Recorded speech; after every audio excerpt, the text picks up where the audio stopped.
Amen.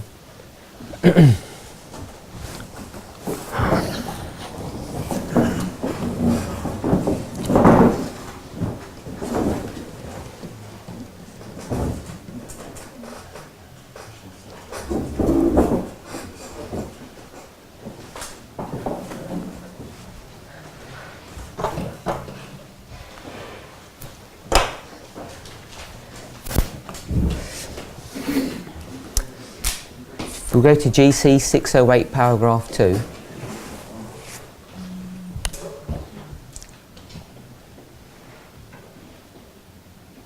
So I won't summarise what we did yesterday because I did summarise it towards the end of the class. Hopefully it's reasonably fresh within your minds. We've looked at fractals and had some discussion of how they work. And we were discussing the issue about the Sunday law.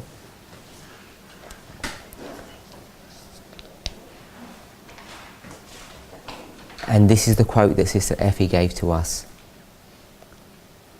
As the storm approaches, a large class who had professed faith in the third angel's message but have not been sanctified through obedience to the truth abandon their position and join the ranks of the opposition.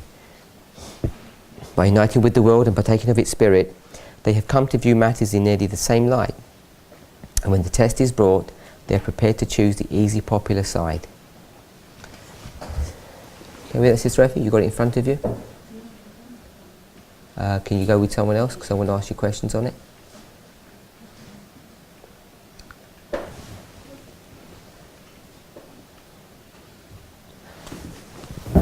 This is your Sunday law quote, and I said, what's 2014 got to do with the Sunday law? And you said, it's the demonstration of two classes, and the way you demonstrate two classes is you see a separation, because they both behave differently. And I said, where do you see this? And you said, first sentence, abandon their position, if I recall. Okay, you still okay with all of that? Yep. So that's your definition of a Sunday law. When you it's one of the characteristics. Yes, that's what I meant. I don't mean it's everything, because there's no Sunday and there's no law which we expect. Right. But that's the one, that's what you want to show us. Abandonment of position. It's a demonstration of two classes. And you said that that's what happened in 2014 when Path to the Just and other associated ministries left the movement, who had a huge influence upon us. We okay with that? So we ran out of time. You remember I put it up here. What is a storm?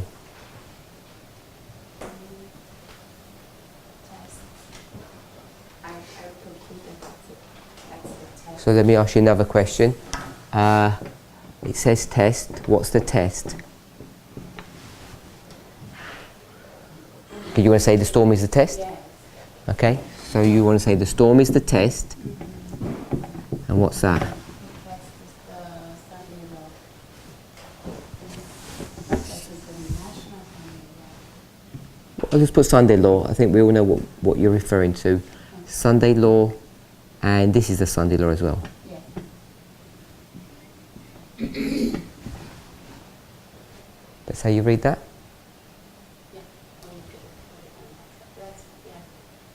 That's fine. I could have put what where, sorry? You had just started going horizontal instead of vertical, but this way is fine too. I think you guys are brainstorming equals test and equals. You prefer it that way? I think that would be easier.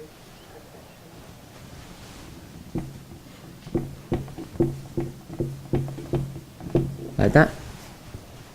Okay. So, walk me through this passage.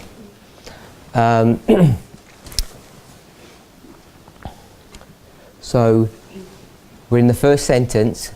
So, this is an exercise in reading. So, what you need to have the passage in front of you, so we can all see how we're going to read this passage. Everybody okay? Yep. Do we understand what the exercise is? We want to see how we read. As the storm approaches, you okay with hysteria? Past, present, or future? As the storm approaches, it's not here yet, so it's future. Okay, so wherever we are in history, wherever this is taken, the storm is in the future. Okay with that? So we're here, and the storm is here. Agree? My board work okay? As the storm approaches, a large class who have professed faith in the third angel's message but haven't been sanctified abandon their position. Okay? So these people who are going to abandon their position, when did they do that abandonment? Before the storm, after the storm, or at the storm?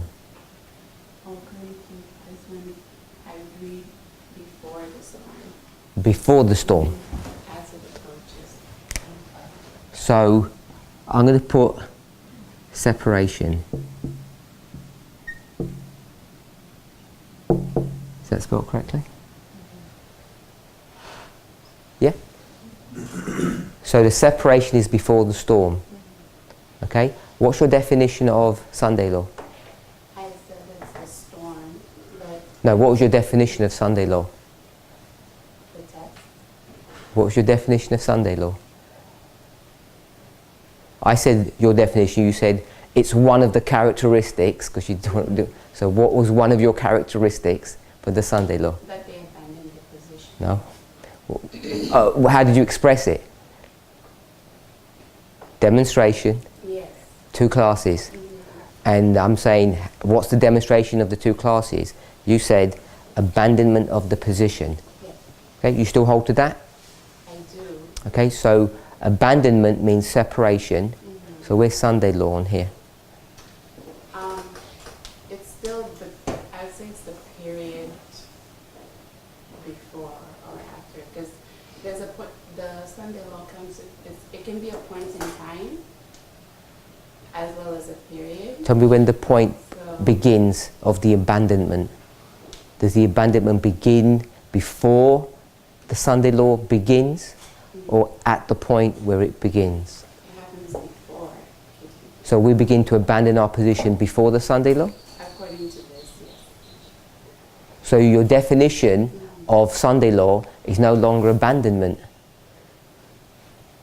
Because now you're demonstrating yourself, Yeah, you're demonstrating before the Sunday law. before the So that's not a definition of Sunday law anymore. Okay.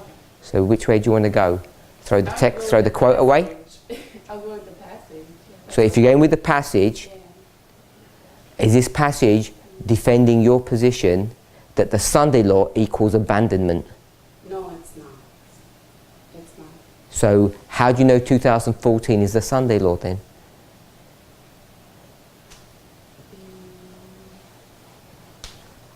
Because you've just destroyed all your logic. I know, let me think. My brain is still waking up, sorry. So 2014, I don't know exactly what dates these things happened. We won't go, we'll just stick 2014, Sunday law. It happened within 2014. No, I'm not going to let you do that. 2014 is Sunday law. Okay. And the proof for that is abandonment of your position. That's what you said. Yes. Okay? And this is your proof text for it. So when does the abandonment occur? It would have to happen before 2014.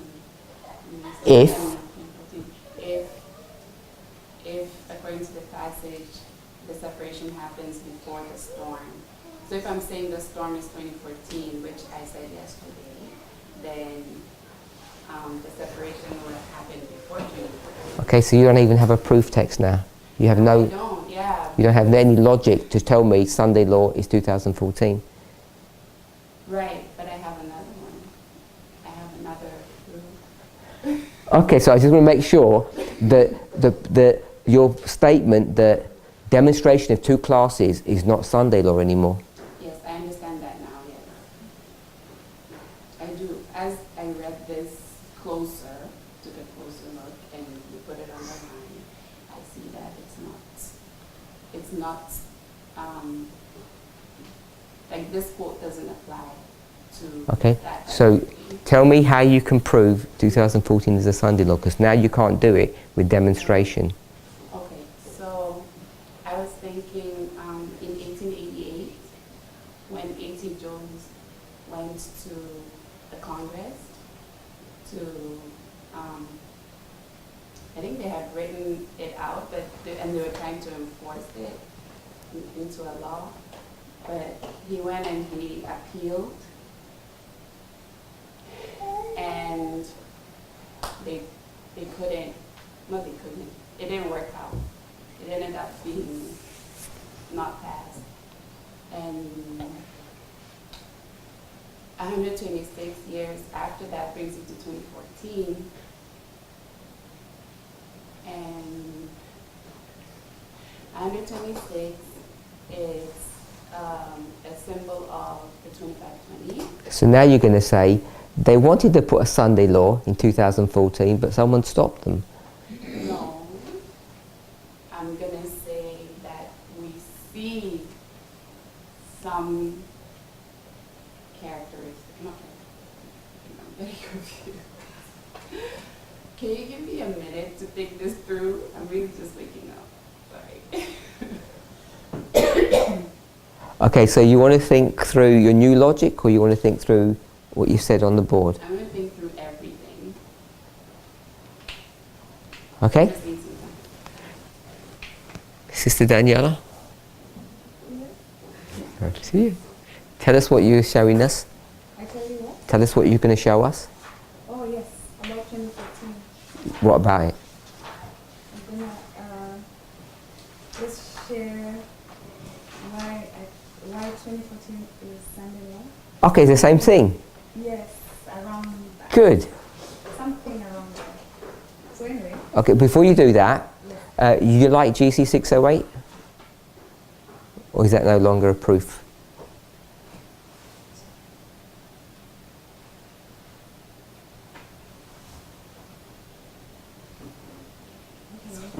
So you can do what? it can be used in the. We can just let me just share, and then after that maybe we'll see if that applies or not. Okay, do you agree with Sister Effie's position on 608? Her reading of that? It's on the board. Yes, it makes sense. It makes sense? I'm not sure if storm is the Sunday law. Like, I don't know what is happening at the previous. Tell me what abandonment is. It would refer to letting go something that we were holding on to. No, I don't want the definition of abandonment. I mean the waymark. Sister Effie says this. I'm asking you agree with that.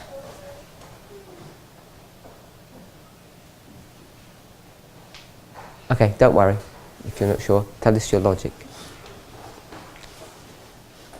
So these are.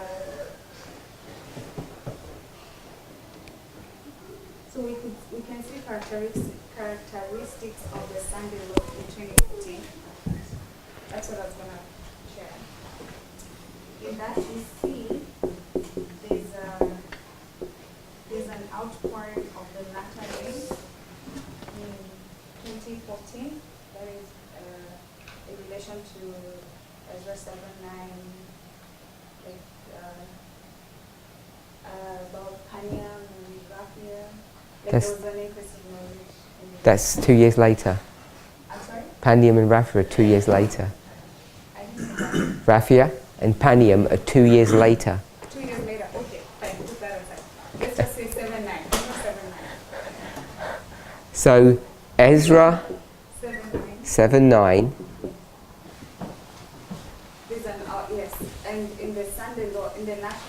Sunday law, because I'm comparing the two.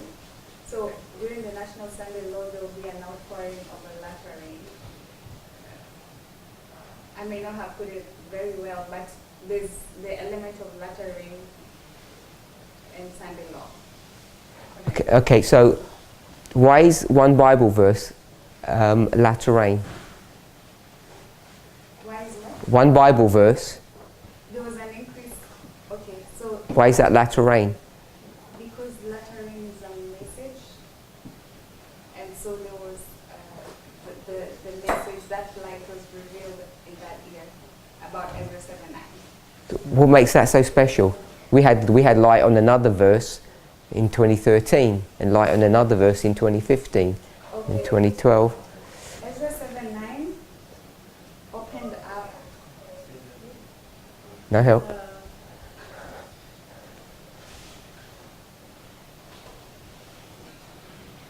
Let me just read it. What are we reading? I'm reading Ezra 7:9. Let's turn to Ezra 7:9. So I understand your logic. I want to know why is Ezra 7:9 latter rain and not Ezra 7:10 or Joel 2:20 or something. Ezra 7:9 is not one of my favourite Bible passages. I like Matthew 25 verse 1. Why is that not latter rain?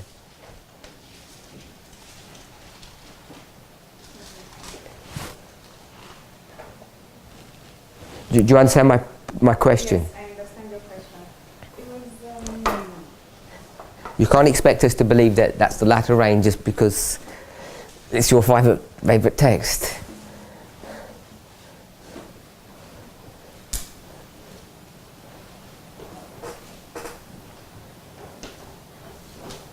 Can we multitask? Who can multitask? Sister Denise, you can multitask? Two studies at the same time, or maybe even three because she's back. Yeah? Okay, we'll stick to one at a time then. Go on then, sister. Sorry? You're conferring? What's going on? Come on. We're supposed to have done this yesterday. So Ezra 7:9, it brings to this something that just escaped my mind.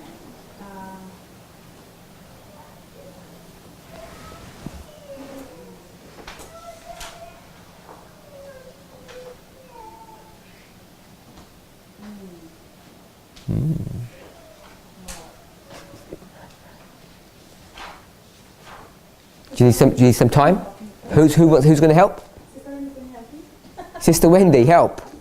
I don't, about Ezra 7:9, I don't know much about Ezra 7:9. I haven't heard a lot of studies on it.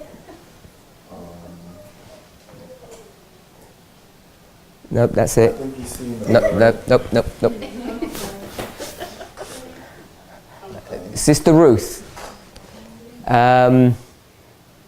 9/11. Sorry, we have to multitask a bit because I'm giving her a bit more time. We'll come back. We won't do it at the same time. We'll just cycle through. Sister Ruth, 9/11 is what? I think I said it was a waymark. It was a date, it was a date that the spirit of prophecy. Good. So, 9/11.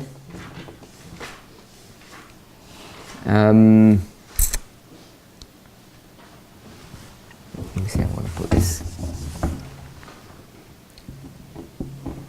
The spirit of prophecy can see 9/11. That's what you're saying? Yeah? Does everybody understand what that boardwork means? Spirit of prophecy can see 9/11. Alan White can see it. What quotes do you want to go for? Bit louder. My first quote will be, and also in support to that, she sees it as Support to what? 9/11. What more she sees also? She Who's- sees a Sunday law. Who's she? Sister White. She puts it as a way marker for the Sunday law. Yeah, that's what I'm saying. Give us the proof for that. Yes.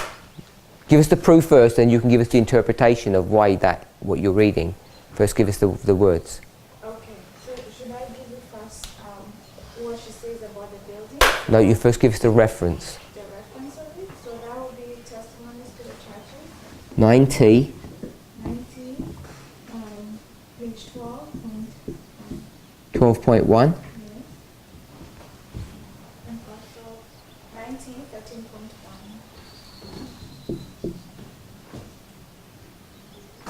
So page 12 to 13, basically. Yeah, that's it. Yes. Sorry, can I just ask a quick question?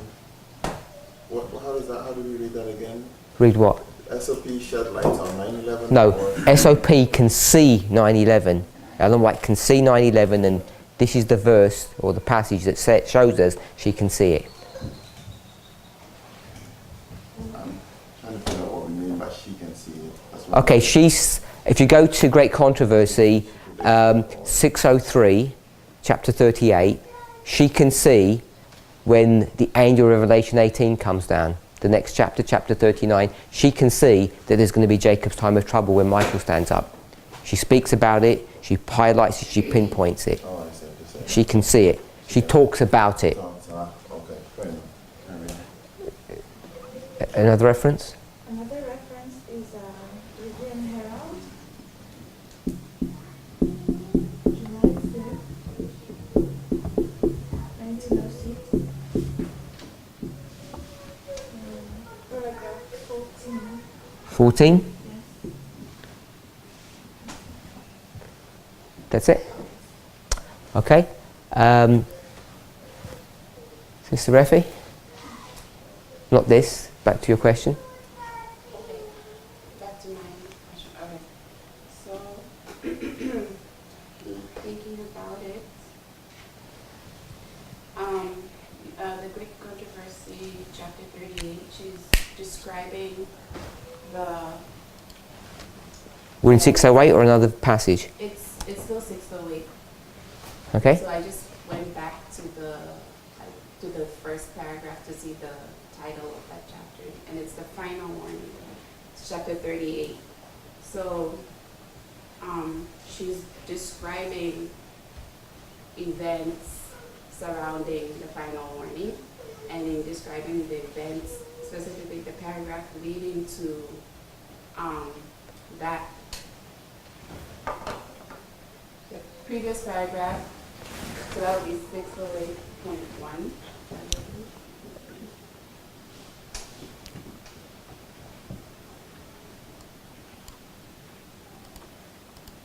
Yeah, 608.1.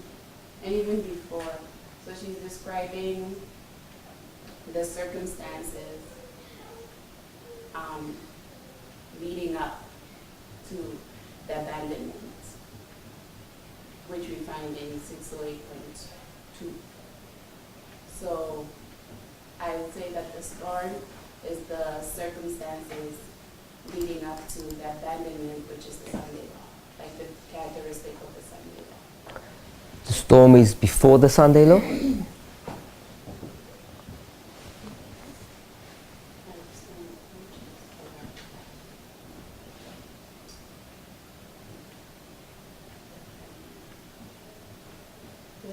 The abandonment happens before the storm. So then the abandonment will be describing the circumstances of If I understand what you're saying the storm is a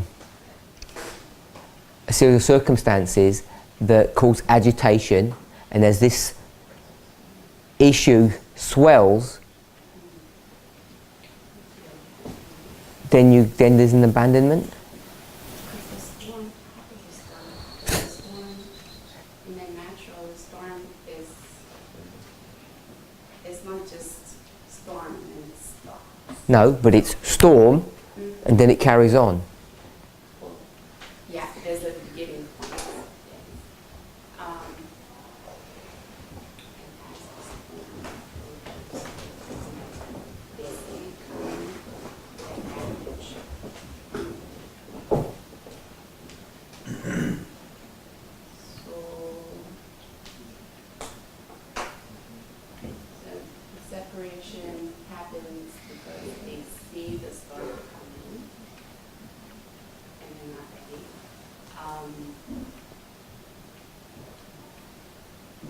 Let me ask you another question.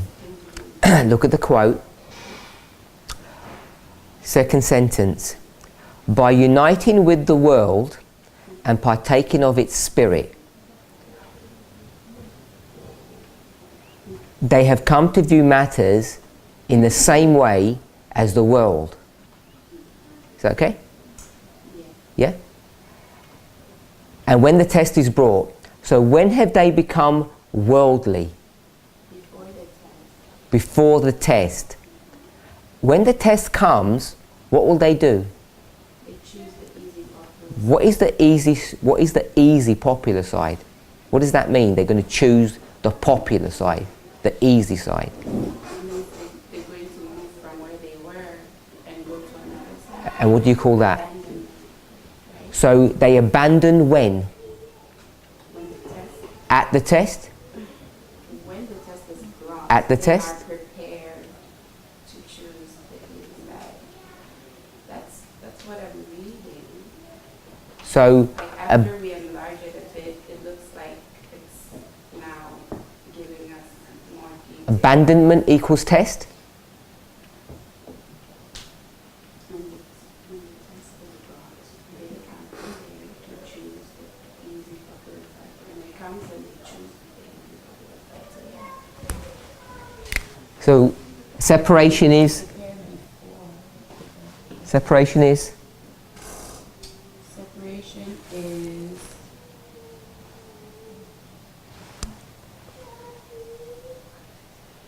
so separation would be uniting. No, I'm not asking for the definition of it. We already know what the definition is. Separation is abandonment.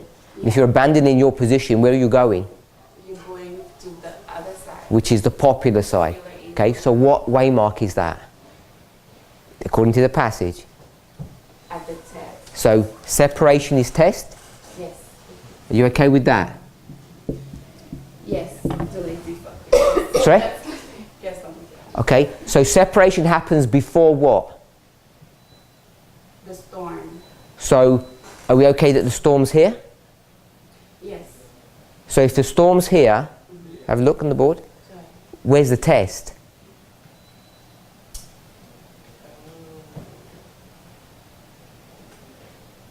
The test has to, the test is back there. The storm. So the test is before the storm. No, it can't. Okay, you read carefully then. Sister Daniela? Yes. Ezra 7, you told me it's latter rain. Why is it latter rain?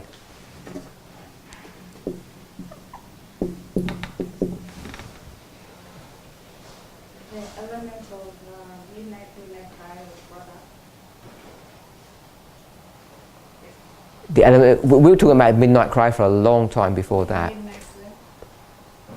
Where at Matthew 25 verse 6, at midnight there was a cry made.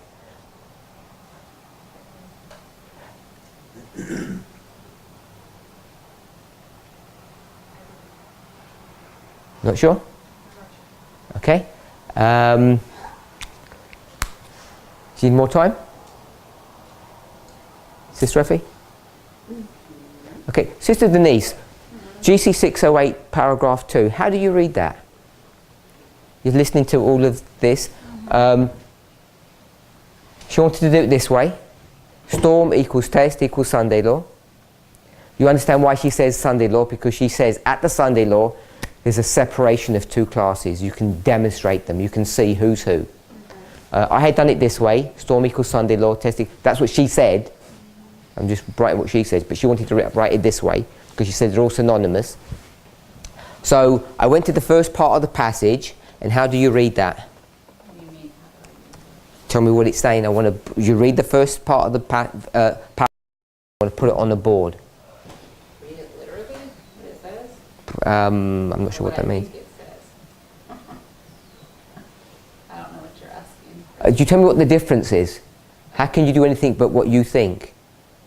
You have to give your version of it. So I don't know if that's literally or objectively. It's subjective, isn't Do it? you want me to read what the words say, or how? I want you to read. interpret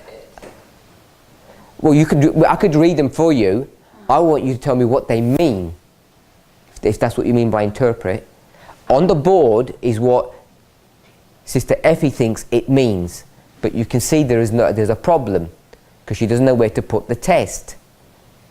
So I'm asking you, you do it please. As the storm approaches, a large class who professed faith abandon their position. So tell me what that would look like. I'll do a line for you. I want abandonment and abandonment and storm.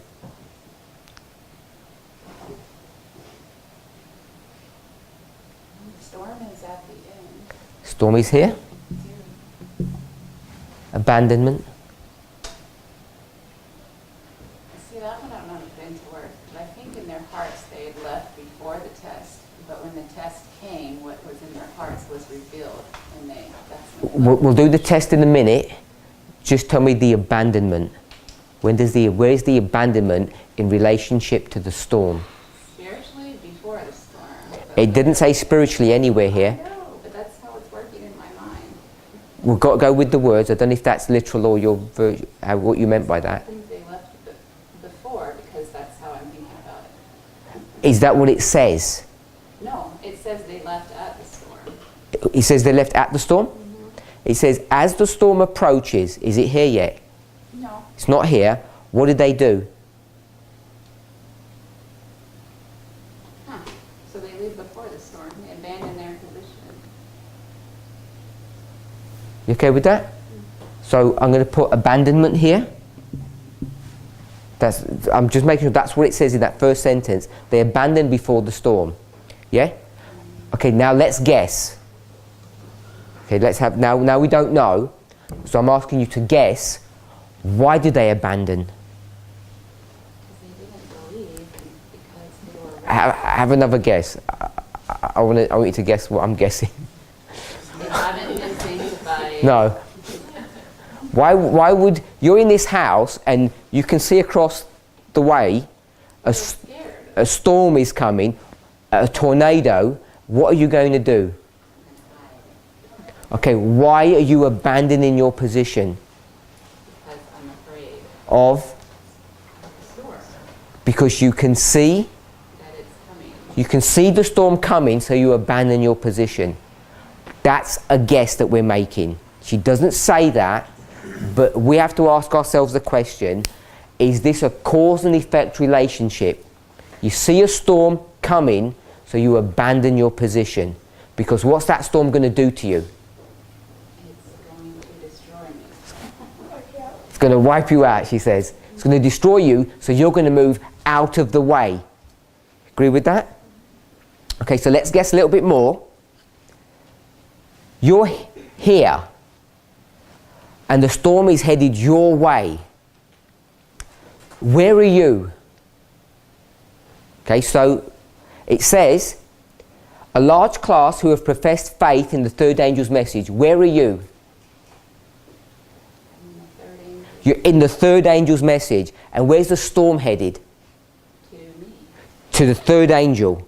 To those who have the third angel. So what are you going to do? According to this, Yeah. I'm going to run. You're going to move out of the way. And where's the storm headed? To the third angel. It's headed to the third angel. And now you're out of the way. So you're going to escape the destructive power of the storm. Are you okay with that? You okay with that, Sister Effie? Okay? You sure? Yeah? Brother Douglas. There is a time when the storm was not there. The storm isn't here yet. It's still not here. So I'm saying there's a time, like now here in Alliston, there's no storm. And then there's a time when the storm, you can see the storm coming. Yep. So can we not say that the storm is here? No. Like, because there's a time when the storm is not here, the skies are clear. And then there's a time when we see the storm, because like it doesn't just come like this. Like you see the clouds gathering, you see it building, you're like, oh, this storm is coming. It's coming, but it's not here. I would say it's here. Because if you see it, it's not just going to dissipate. Like it's coming, we know that if you see the clouds, we know the rain is I'm just reading what it says. It says, as the storm approaches. It's there, not here. If the storm was here, what would it have done to you, Sister Denise? If it was here, And you hadn't moved out of the way? it would have destroyed me. You would have been destroyed. I'm thinking about progression. Progression is fine, but progression has to have a start point. That's what I'm saying. There's a time when the storm is And it not hasn't there. started. Yeah, like the storm is not there at all. And then now the It- progression starts coming. Yeah, but we're not worried about there. We're worried about here. You're an Adventist. When did the storm of the Sunday law begin? When could you see the Sunday law approaching As a priest, as an Adventist? as an Adventist, I would say in 1888 back. So how far? The storm's been approaching for a long time. There's no Sunday law here. We're in 2019 and we still don't have a Sunday law. And we claimed there was a Sunday law 5 years ago, and it's still not a Sunday law. So the storm has been approaching for a long time, but it's not here. But as priests, what we are saying is that the storm is here. As Adventists, it's not, and priests are Adventists, and there's no Sunday law here. If you want to ask us priests, you're saying the storm is past, present, or future. As You a want to- priest, You said priest, because you said priest. As a priest, is the storm past, present, or future? Don't answer the question, because the answer is you don't know, because the priest line is a what? It's a fractal. And we don't know what a fractal looks like, do we? We have no idea what fractals look like, because what do we have to do? What a fractal is a what? is a miniature Miniature of? of the bigger picture. So you have to go to the bigger picture to understand the smaller one. So we don't know what a storm and a priest is until we know what the bigger line says. And Sister Refi took us to the bigger line. So we're in the bigger line now. And in the bigger line, you abandon before the storm comes. So you have to take that model and bring it down to 2014, which is the priest line. And that's why she's struggling now. Because she had a position yesterday that says abandonment is what? Sister Refi? Yeah, I had said it was a Sunday. She said abandonment was Sunday law. Was a characteristic. No, she said abandonment was Sunday law, and now she says test is Sunday law and storm is Sunday law. And she can see the abandonment is before the storm. So she's stuck. So you can't go to a priest line to prove what you want to prove. You have to go to the big line, let it demonstrate what it does, and then you have to work out the pieces for the priest line. So let me just finish through with Sister Denise. Are you okay with this first sentence? Yeah? Are you okay why you abandon? You go from the natural to the spiritual. The storm is a natural phenomena. It hasn't arrived, and you're going to move out the way before it hits. Okay? Second sentence. By uniting with the world and partaking of its spirit, they have come to look at things the same way that the world looks at it. Are you okay with that paraphrase? Yeah? And when the test is brought, so when did they become worldly? Before the test. Are we okay with that?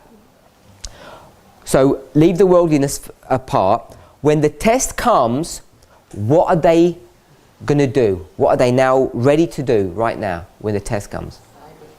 Which is abandonment. So we've got abandonment here. So where would the test be?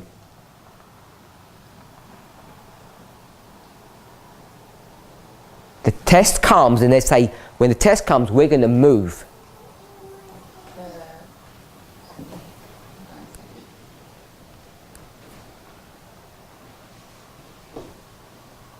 So that would be There's no Sunday law in any of this. So then, We had worldliness before the test, which we're going to put on the board. We've got abandonment, and we've got storm. And now I've got test. I want to know where to put the test. Where do you read where to put the test?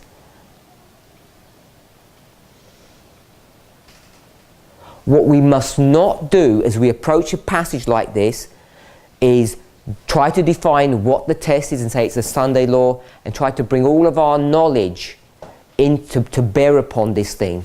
Because when you do it, you end up making mistakes.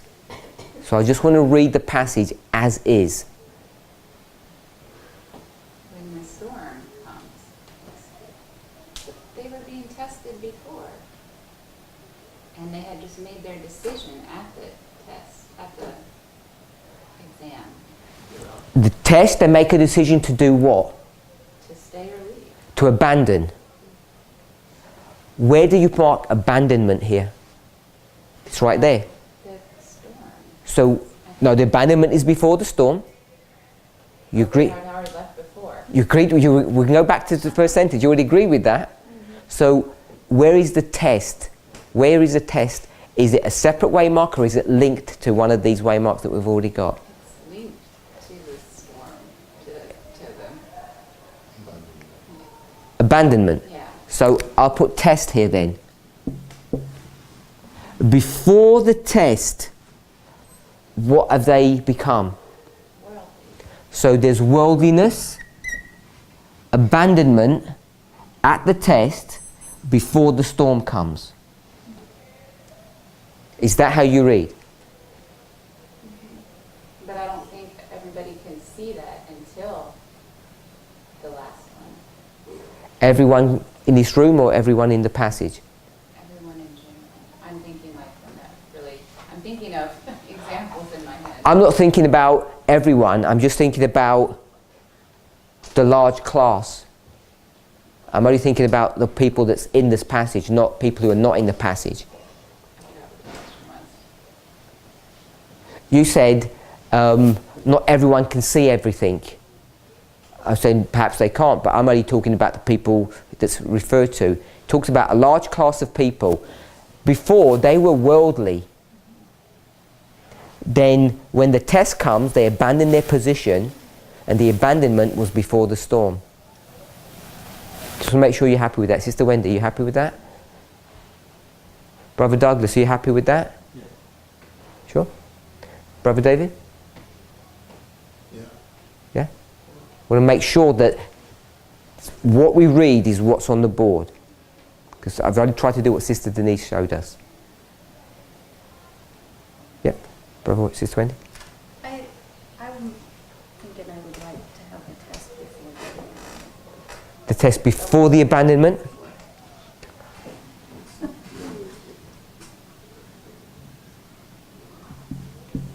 Is that what you meant when you asked, is it a link? You had asked Sister Denise, is it linked to the abandonment? Yes. You said yes. So when you link it, I'm saying, where do you put it then? Do you put it here? All of them are cause and effect. They're all linked, but I want to know how strongly they're linked. I want to know, are they the same waymark or are they separated? Because abandonment and storm are linked, but they're not the same point in time. Well, it sounds to me like, just reading it for what it is, the only reason why they abandoned, I don't want to say only, but from the context in which you're talking about it now, the reason why they abandoned because there was a test. Because if there was no test, then they would not have abandoned. That's kind of read it. So It doesn't say that. So I'm saying No, they didn't say that. They abandoned because of what? because of the test. Where do you find that? Sister Catherine? They abandoned because of the storm. The first sentence says that. Oh yeah, that is true. Yeah. They see the storm coming and they abandon because of the storm, not because of the test. Right. Yeah, that is true. Yeah. When it comes to the test, what's the issue with the test? Why is there an abandonment connected to the test, Sister Wendy? because they didn't see the storm. Say your question again. What's the connection? The abandonment and the storm, we've done that. They don't want pain. Why is there a connection between abandonment and test? test makes them choose. So they're going to make a choice here, and the choice they're going to make is based upon their previous experience, this worldliness. Okay, Sister Effie, are you okay with all of that? Yes. Okay, so do you agree that you can't do this? Yes. So that's why I wanted to do it that way. Okay, so the storm is something and the test is something. So if they're separate, we know that they're not both Sunday law. So it's not this model. So the question is, which one is the Sunday law? The storm or the test?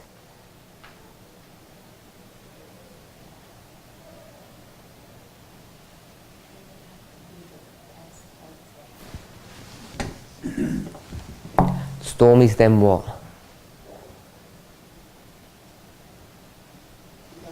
effect of that test, the results, what happens after the Give me a way mark.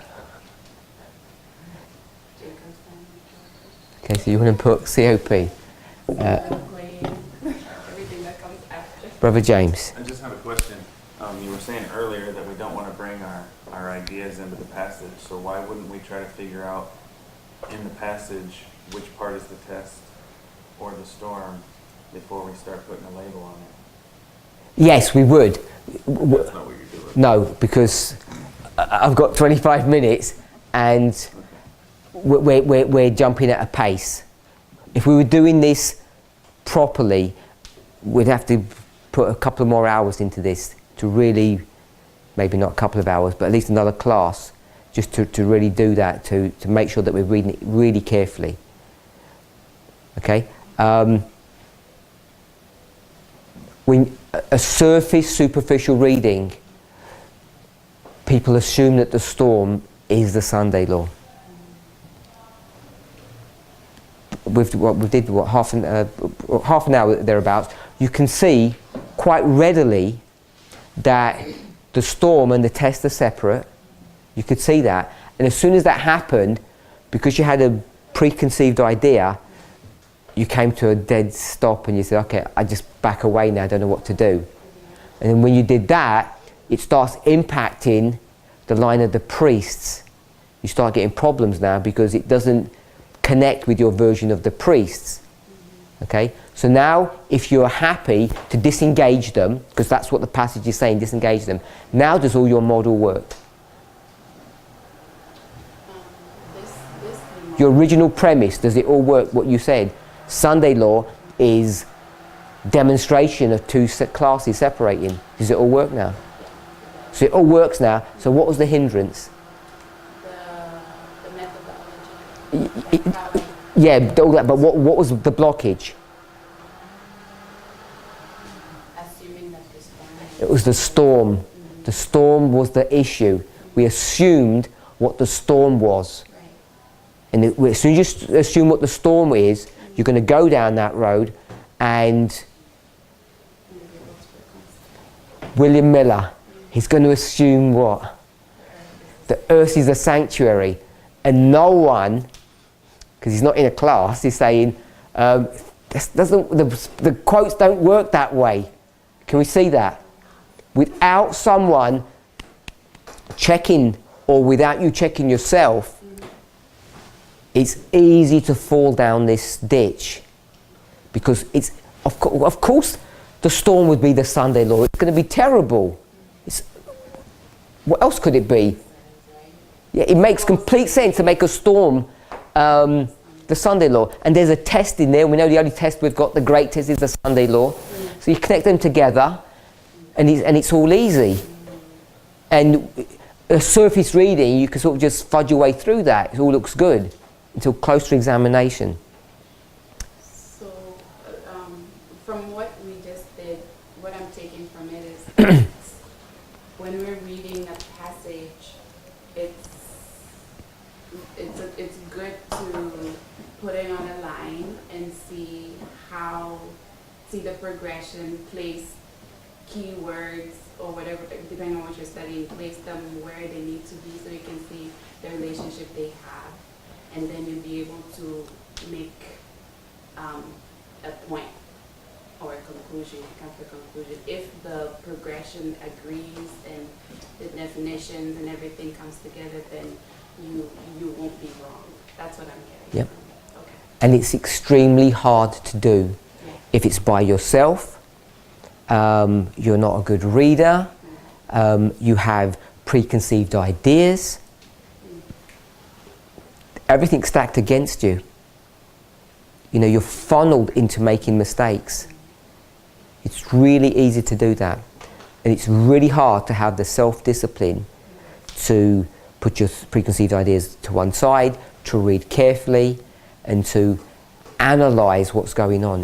It's really difficult. Brother David. And in addition to what she said, so when you have done what she says, now you can properly fractalize, because you would be able to have seen that you use the right methodology on the big line, and then when you bring it down to the fractalization level, you would be safe because you'd be able to also fit it in properly, I believe.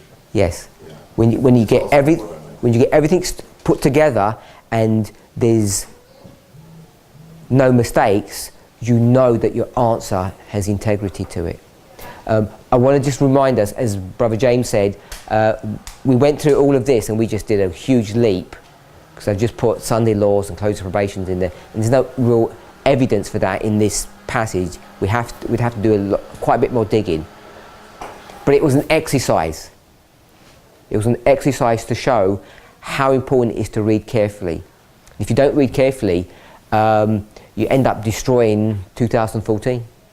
2014, when you can see it, works, has integrity, when you separate them. If you're okay with that? Yep? Okay. Did you say that the Sunday law still demonstrates a separation? Yeah, I'm happy to separate or to put them together. What I didn't want to do is force something upon you. You know, I could have I was tempted to really put that next to each other, so it's two-way marks really close, they become one. I'm okay with that flexibility, because we really haven't studied it together. I put it here at the top. Sister Wendy wants to put it before, and I'm okay with that. If you read more passages, I don't know if she's reading that in the passage, which it might be there to tease it out, but if you went to another passage, you'll find that this is the case. The abandonment happens after the Sunday law. Before? After. The abandonment happens after the test, that she's got it. You go to other passages that show that. So the test is the Sunday law? The test is the Sunday law. Oh, storm. Storm is closed to probation. Raffia, 2014.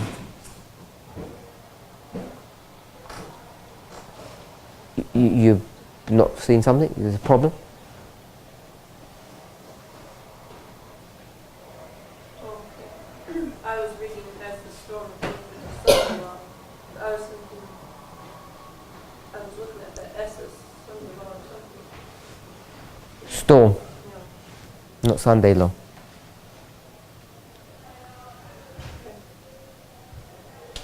Are you sure? So the test is the Sunday law, and the people abandoned afterwards before the storm, which is the close of probation. Yep. The way I read that passage, I would have put them together. But if you want to separate them, then I think you'd be forced to do something like this. The abandonment begins at the Sunday law and it escalates to a point. But I didn't want to go further into the passage because we'd spend all class doing it. I just wanted to get 3 points together. So, are we okay with that? You okay with that? Yep. Yeah? Okay. Sister Daniela? Ezra 7:9, latter rain. Anyone got any comments on that or any thoughts?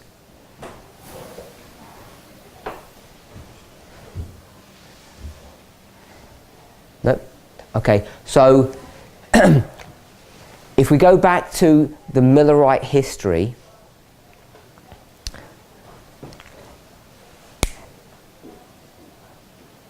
I think he did this on Sabbath last week when Brother Tabo did a presentation, I think it was Sabbath, and he listed out characteristics of what?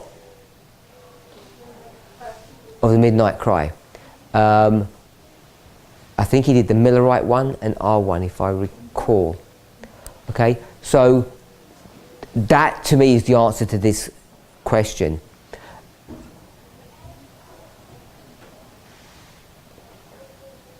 Particularly Samuel Snow is going to take Ezra 7, and even though he has 4, 5, 6 different arguments, the cornerstone of all of his arguments, or the foundation, is what? What's the foundational argument that he's got?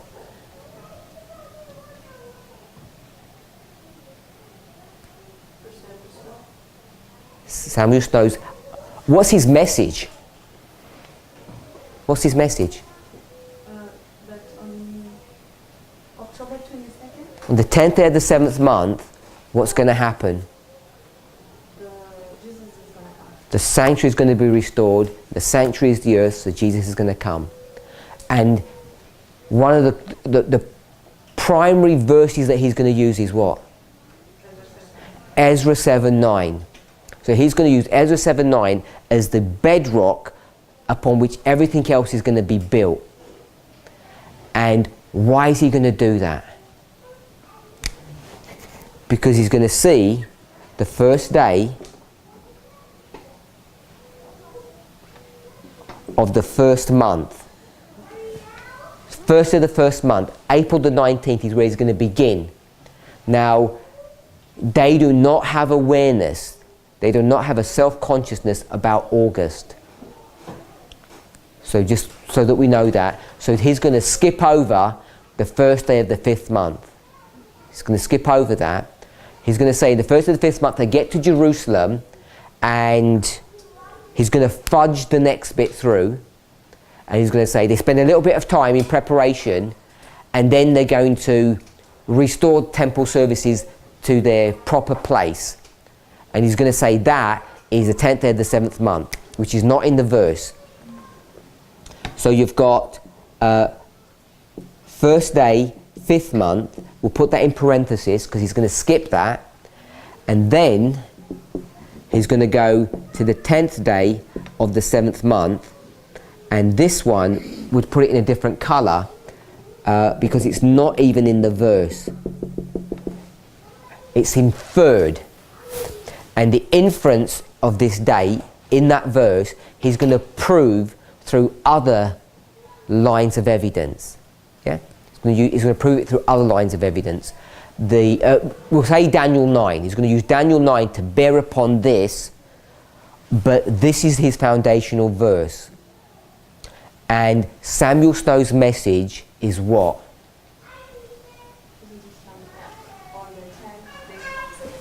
Is what? We call it? Sorry? The midnight cry. So his message is the midnight cry. They add a word before that. What word did they do, Brother James? I don't remember. Did you say that? What word is? No, I was talking about a multi-concept midnight cry. A multi-concept with. What comes before that? Do you know? No, the word. They don't. It's not. He's not just doing the midnight cry. I don't know if anybody knows the term. The true midnight cry. They're very specific. They say this is the true midnight cry because the one they had was. Okay, so we'll use the false one because we're going to juxtapose, but they don't use the juxtaposition like we do. So my question is not if the other one was true or false, but what was the other midnight cry, Sister Catherine? What was the other midnight cry? This is a true one. There's a false one. They don't say false. I agree it's not false. Yeah, well, yeah. When? What was it? It was in 43. Sister Wendy? Sister Catherine? Start of April 44. April 44? Some people are crying out now in April 44?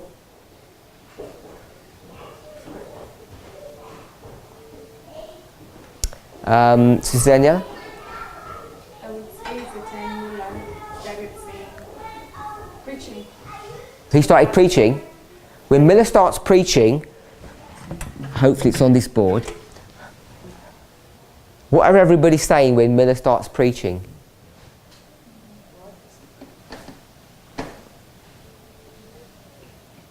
So it can't be when Miller starts preaching. It's August 11th. Okay, so this is the true midnight cry. This is August 44. And there is the midnight cry, which is... You just told us. August 40, sorry. August 40. Sorry, I'm still, what is August 44? True Midnight Cry? True midnight cry. August 44, why? Exeter. Oh yes, okay. We use that. We say Exeter. They don't say Exeter. I get you. Just, yeah, they're saying what? Brother James?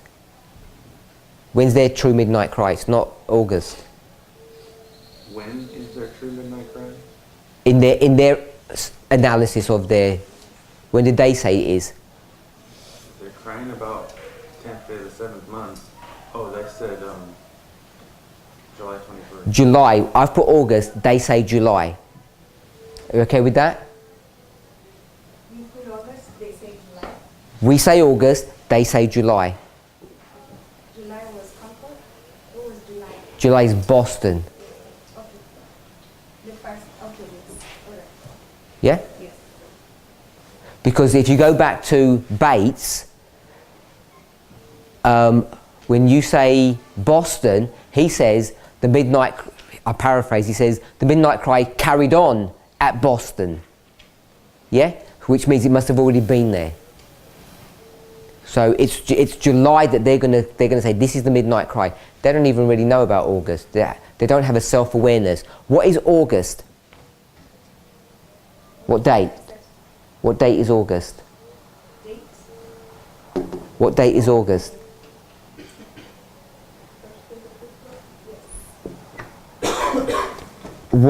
Why have I put in parenthesis, Sister Rachel? What was that? What did that mean?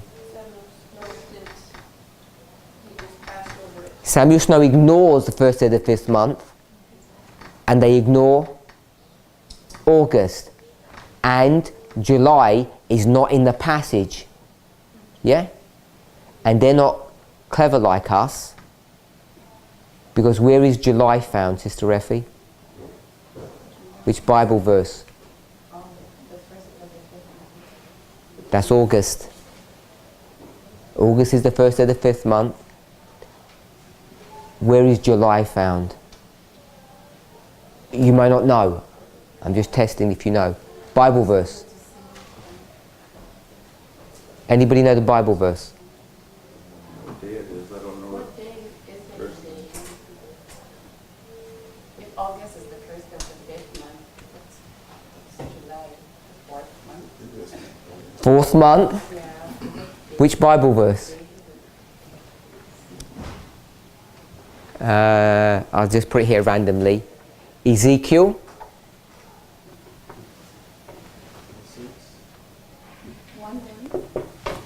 Says on the 5th day of the 4th month. They do not know that. They have no visibility of that. We know that. So first day of the 5th month. So let's just tidy up. Ezra 7:9 is what the true midnight cry is built upon. Everything stacks upon that. Brother Douglas says it's multifaceted. But it's multifaceted, it has to be built upon something. And it's built upon Ezra 7:9. Why Ezra 7:9? Because in Ezra 7:9, Samuel Snow has worked out the first day of the first month is April. And now he says, now we're on a journey. They thought the journey had come to an end, and now they realise the journey is only beginning. Yeah? The multifacetedness comes with this 6-month shift, 457 to 1843. 457 to 1843, yes? You start in 457, you would end in 1843. You shift it over 6 months, you're halfway into 457, and then the way the maths goes, you're now into 1844, October, 6 months out, 10th day of the 7th month. So he's going to use all those arguments, but the simple concept that we want to see is that he's going to use Ezra 7, the first day of the first month. It's not the end, it's the beginning. He's going to use other arguments to do the 10th day of the 7th month, and I'm just going to go with Daniel chapter 9. Daniel chapter 9 is the autonomous feasts, the feasts that happen in the autumn. First Advent, spring. Second Advent, autumn. Autumn is what major waymark? Feast. Day of Atonement, Daniel 8:14. So Daniel 9 is Daniel 8:14. Same story, that's why I put 9. So that's why he's going to go to that, and I put it dotted because it's not in the verse. Are you okay with that, Sister Daniela? Okay, it's the true midnight cry. The true midnight cry, we say August, it can't be August, they're going to say July. Are we okay with that? Because, anyway, there's reasons for that. They don't have a Bible verse, we have it, Ezekiel 1:1. If that was the true, what's the false midnight cry? It was August 1840, which is why we spent a lot of time in August 1840. It's really important, and sometimes we miss that. They don't call it the falls, they call it the alarm. They say that one, they don't tell you which one it is, they say that one was just the alarm. A dry run, if you like. Like, yeah? Do you call it dry run? A practice? Yeah? A trial, a drill. So that was the drill to see if you're really paying attention. And by April the 19th, how many people weren't paying attention? Many, many people. So that was the dry run, the drill. Now they're going to have the true one. So now they're going to start it really, properly. So it starts here, and by the true midnight cry, now the alarm is sounding, and now this one's for real. It's not a drill. You okay with that? So that's why 2014 is the Sunday law. We've already missed some steps, by the way, because Ezra 7 is the latter rain. Ezra 7 is the latter rain. It was for the Millerites, and therefore it is for us. And so when we say Ezra 7:9 has just popped out of nowhere, like it did for them, what it did for them, it does for us. What it did for them was gave the midnight cry. What it does for us gives the midnight cry. It's the foundation or the beginning. You called it the latter rain. So then we have to go back and tie in latter rain with midnight cry, which we can do. We can tie in midnight cry with latter rain. So the first step is midnight cry. Second step is latter rain. We need to connect them. And then the third step is? Mr. Daniel, the third step? Sunday law. What do you have to tie up? Latter rain with the Sunday law. You need to tie that up together. When does the latter rain begin? You just did it here. Okay, sorry, say that again. When does the latter rain begin? When does the latter rain begin? That's what all your argument was. Yes. Your whole logic was latter rain. Ezra 7 was not 9/11. Yes, okay. 2014 you told us. Yes. So where'd you get 9/11 from? It's in another series line. It's not there. No latter rain at 9/11. Okay?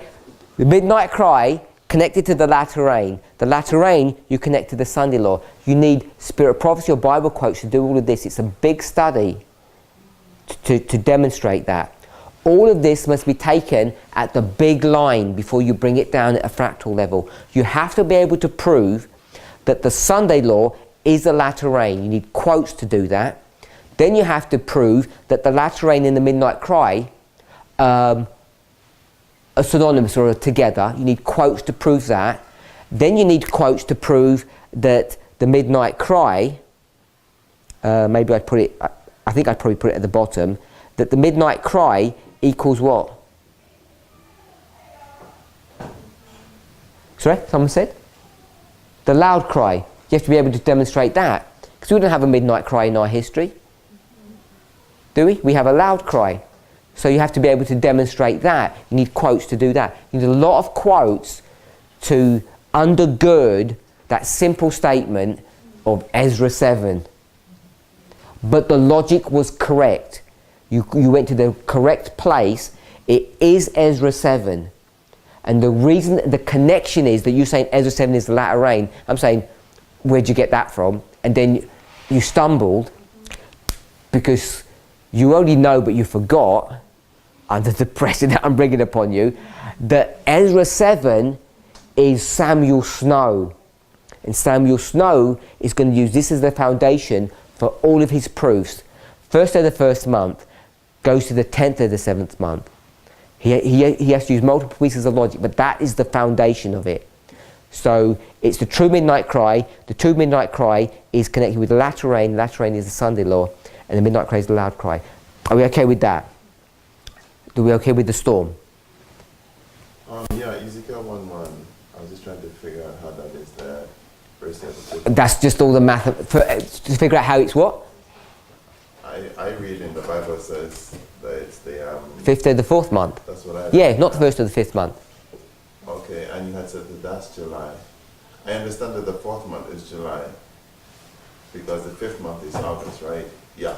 So I'm just trying to figure out why we went to this verse. Because it's July.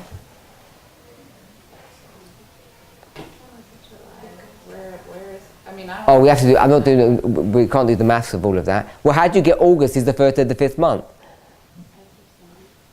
No, it's the mathematics. I'm starting from January, that's why it's not making sense. Yeah.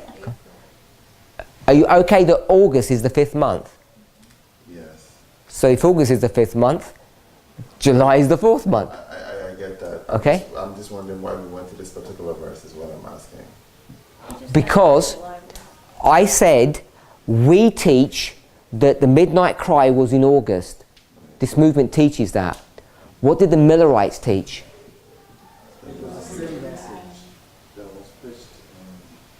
That the midnight cry was when? In July. We recognize that and we have a quote for that, or a Bible verse, which is Ezekiel 1:1. But they don't recognize that July 21st is a prophetic date. They don't know about any prophetic dates. All they know is this prophetic date, April the 19th, and this one. They don't know the ones in between. They experience it, but they don't know it.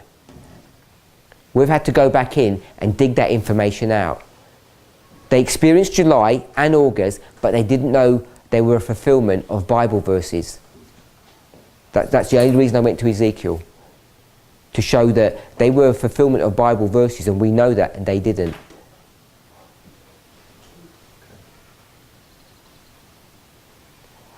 Okay, so decision time.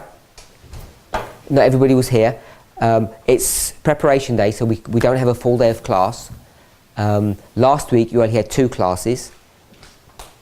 I believe, that's what I was told. So the question is, do you want 2 classes or 3 classes today? If it's 3 classes, you end up going hard up to lunch, which means, I guess there's a lot of work to do at the back end of the day with all your Sabbath prep, and I don't know what time people are leaving. If they're comfortable, they can get everything ready today in order to leave in a timely fashion on Sunday. Or we have 2 classes. if it's 2 classes, this was my last class, and Brother Marco is going to take the next class. If it's 3, I'll take the next class, and then he'll do the one just before lunch. So if you were late, you obviously missed that, but most people were here.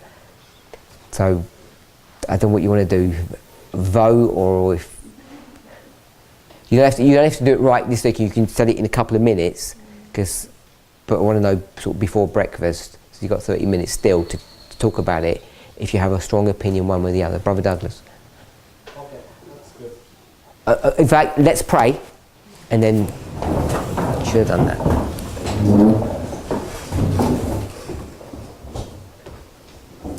Heavenly Father, we thank you for your goodness and mercy. We want to ask and pray that you would guide, direct and bless us. Help us, Lord, to prepare in our hearts, our minds, as well as our bodies, to prepare for your holy Sabbath. We pray these things in Jesus' precious name. Amen.